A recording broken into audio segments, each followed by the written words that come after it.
"Get out and stay out," my father roared, his face red, veins pulsing like ropes across his temple. I didn't argue, I didn't beg. I just picked up my duffel bag and walked out the door. To them, I was a failure, a disgrace for dropping out of law school. To me, I was free. What they didn't know was that I was worth $15 million. I was the son who never fit. My father, a corporate attorney, wore his pride like armor. My mother, a judge, carved a dress picked out of fear. Their only language was achievement. And for years, I was fluent, perfect grades, debate team, early admission to law school. But every smile I earned from them was conditional. Every pat on the back was a transaction. Affection wasn't free. It was performance dash-based. And one day, I decided I was donut performing. I told them over dinner, the crystal glasses, the silver cutlery thesmal of roasted lamb. "I'm dropping out," I said. "Law isn't my path." My mother's knife froze midair. My father's. Lips curled like I'd spat in his face. He didn't ask why. He didn't ask what he wanted instead. He just slammed his hand against the table and said it. "You're a don. Get out. Don't come back." And that meant I realized something. Their love had never been love. It was leverage. What they didn't know was that law wasn't the only thing I'd studied.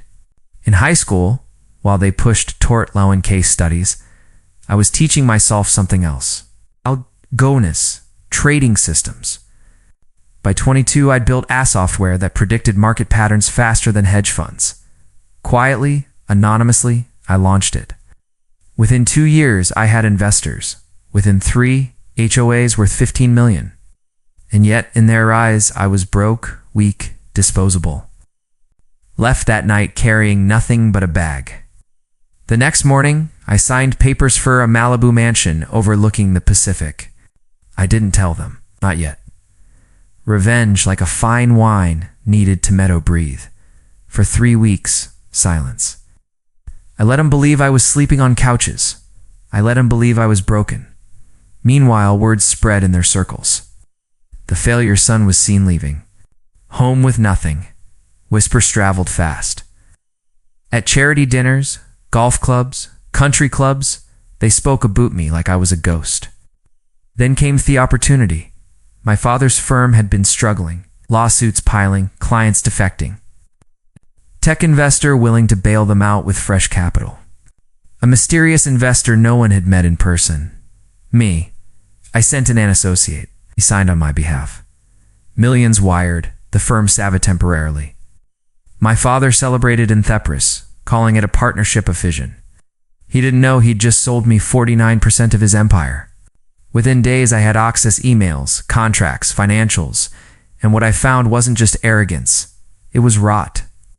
Hidden debts, illegal deals buried under legal jargon. My father wasn't just ruthless. He was reckless. I didn't expose him immediately. That would have been mercy. I waited, tightened my grip, made quiet calls. 1B1, his partners turned. His clients withdrew until the night came. Decorati gala, black tie, champagne, my parents in their finest. I arrived late, silence following me as I entered.